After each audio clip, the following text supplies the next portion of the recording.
اسی لیے نماز میں آپ نہیں کہہ سکتے کہ میں نے اللہ تعالیٰ سے بہت زیادہ قریب ہونا ہے تو میں 3 کے بجائے میں 5 رکعتیں پڑھوں گا مغرب میں. نہیں، جو مناسک ہیں وہی کرنے ہیں آپ حج پہ جائیں، آپ کہیں میں نے 7 طواف کیا، میں نے 15 طواف کرنے ہیں، میں اللہ تعالیٰ سے بہت محبت کرتا ہوں. نہیں، کرنے آپ نے ساتھ ہی ہے، کیونکہ اس کی بڑی اسپیسیفک بڑی خاص انسٹرکشنز ہیں، یہ کیسے کرنا ہے، یہ کب کرنا ہے، یہ کس طریقے سے کرنا ہے. تو یہ جو پرسکرپشنز ہوتی ہے نا کہ اتنا کرو اتنا نہ کرو، اور اس وقت کرو اس وقت نہ کرو، نمازوں کے خاص ٹائمز ہیں، نمازوں کی خاص رکعتیں ہیں، حج کے خاص مناسک ہیں. اب جب ابراہیم علیہ السلام نے دعا کی ہے، اس کے پیچھے ایک پورا فلسفہ بھی ہے کہ جو مناسک ہوتے ہیں نا کہ خاص خاص کیا کرنا ہے کب کرنا ہے، یہ صرف اللہ تعالیٰ ہی دکھا سکتا ہے. انسان کے بس میں نہیں ہے کہ وہ اپنی طرف سے کوئی پرسکرپشن بنائے کہ یہ اگر میں اتنی دفعہ کروں گا تو اس کا یہ اثر ہوگا، میں یہ 4 دفعہ یہ کر لو، 10 دفعہ وہ کر لو، 5 دفعہ یہ کر لو، اور پھر اس کا اثر دیکھنا بڑا زبردست اثر ہوگا. یہ جو پرسکرپشن ہم بناتے ہیں نا کہ ہم اب کبھی کبھی کچھ کلچرز میں ہوتا ہے، جیسے میں ملیشیا گیا تھا تو وہاں بڑے مزے کا میں نے کلچر دیکھا. وہاں پر وہ چاکلیٹس بنتی ہیں وہاں پر، تو وہ بیچتے ہیں چاکلیٹ نا، تو اس کی پرائسز میں فرق، ایک ہی چاکلیٹ ہے، ایک ہی برانڈ ہے اور ایک ہی فلیور ہے، لیکن اس کی 3 مختلف بارز رکھی ہوئی ہیں، تینوں کی مختلف پرائس. تو میں نے پوچھا کسی سے یہ اس کی پرائسز کیوں مختلف، چاکلیٹ تو ایک ہی ہے.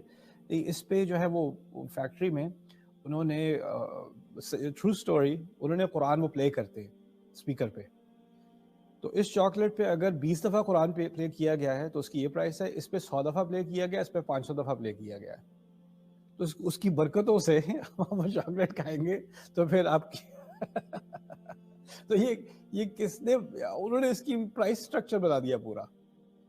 مذہب کے نام پہ اسلام سے پہلے یہ ساری انڈسٹری تھی، یہ ساری ایک انڈسٹری تھی. مذہب اصل میں ایک انڈسٹری تھی. اس میں کیا ہوتا تھا، لوگ آ کے کہتے تھے میری اولاد نہیں ہو رہی، میں کیا کروں پنڈت جی، میری اولاد نہیں ہو رہی پادری صاحب، میں کیا کروں.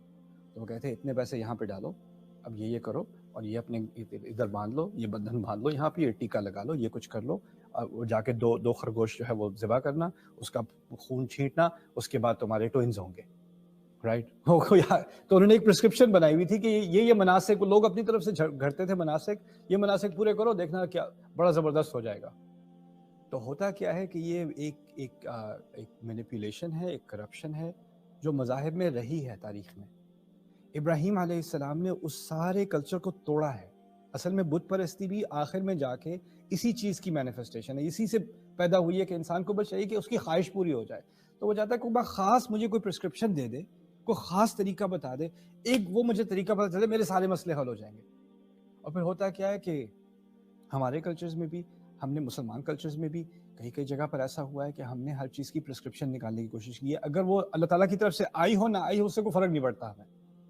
کبھی میرے نبی نے کوئی ایسی بات نہیں کی ہوگی کسی چیز کے بارے میں، یا کبھی کسی اللہ تعالیٰ نے اس کے بارے میں کوئی بات نہیں کی، لیکن مجھے خاص چاہیے. اچھا جی، اگر میرے ایگزام ہو رہا ہے، مجھے بڑی سٹریس ہو رہی ہے، تو میں کون سی دعا کروں، کتنی دفعہ کروں، کس وقت کروں، کہاں پھونک ماروں، اور اس کے بعد کیا پھر کتنا سکور آئے گا میرا.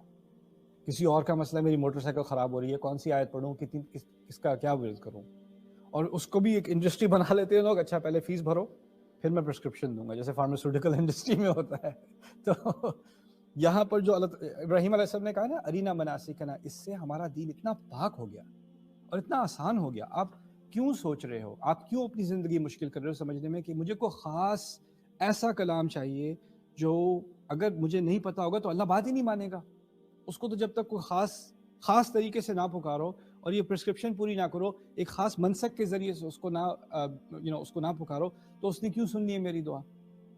تو مجھے آج تک، میں 20 سال سے قرآن پڑھا رہا ہوں، مجھے سب سے کامن کوشچنس پتہ کیا آتے ہیں، میری وائف جو ہے وہ پریگننٹ ہیں، کون سی دعا پڑھیں کہ پریگننسی آسان ہو جائے. ہم گھر لینے والے ہیں، کون سی دعا پڑھیں کہ گھر میں کوئی مشکلیں نہ آئیں. شادی ہونے والی ہے، کون سی دعا پڑھیں، کیا کریں. یا یہ مسئلہ ہوا ہے، کون سی دعا پڑھیں. دیکھیں کچھ چیزوں کے لیے دعائیں نبی نے بتائی ہیں علیہ الصلوۃ والسلام، گھر میں داخل ہونے کی دعا بتائی ہے، کوئی بیمار ہو جائے اس کی دعا بتائی ہے، ٹھیک ہے، وہ مسنون ہے، دعائیں ہیں، ثابت ہیں، اور ان کا استعمال کرنا چاہیے. لیکن اس کے آگے جا کر اگر آپ اپنی طرف سے گھڑنا شروع کر دیں گے نا، تو یہ آپ کی غلطی ہے. ایک دفعہ دوست تھا میرا، پاکستان سے نیا آیا تھا، وہ نیو یارک میں جب میں کالج میں تھا، تو ہم گاڑی میں جا رہے تھے تو پولیس والے نے روک لیا. وہ ڈرائیو کر رہا تھا تو وہ بہت گھبرا گیا، تو اس نے فوراً اپنے بٹوے میں سے کاغذ نکالا اور وہ ایسے ایسے پڑھ رہا ہے. اس وقت مجھے قرآن آتا بھی نہیں تھا، مجھے قرآن ایسے ایسے پڑھ رہا ہے. کیا پڑھ رہے ہو؟ کہتا ہے یہ پڑھ کے مشکلیں دور ہو جاتی ہیں. میں نے کہا کیا ہے یہ؟ اس میں کاف ہا یا عین صاد الف لام میم حامیم نون قاف الف لام میم را، الف لام را، حروف مقطعات قرآن کے، اس کا ایک ٹیبل بنا ہوا ہے، وہ ایسے ایسے پڑھے گا تو پولیس والا آ کے ٹکٹ دینے کے بجائے آپ کو پھول دے کے چلا جائے گا، آپ کو لڈو بانٹ کے چلا جائے گا. اس کے دماغ میں یہ کانسیپٹ تھا. یہ کہاں سے آیا؟ یہ کس نے یہ ریچولز بنائے؟ کس نے یہ سروسز شروع کی؟ اور یہ جس طرح یہ ہندوازم میں اور مذاہب میں انڈسٹری بنتی ہے، اسی طرح ہمارے دین میں بھی بنتی ہے. اور یہ بہت بڑا مذاق ہے قرآن کے ساتھ، ہماری اتنی بڑی زبردست تراث کے ساتھ، کہ ہم اس چیز کو آنکھیں بند کر کے مان لیں.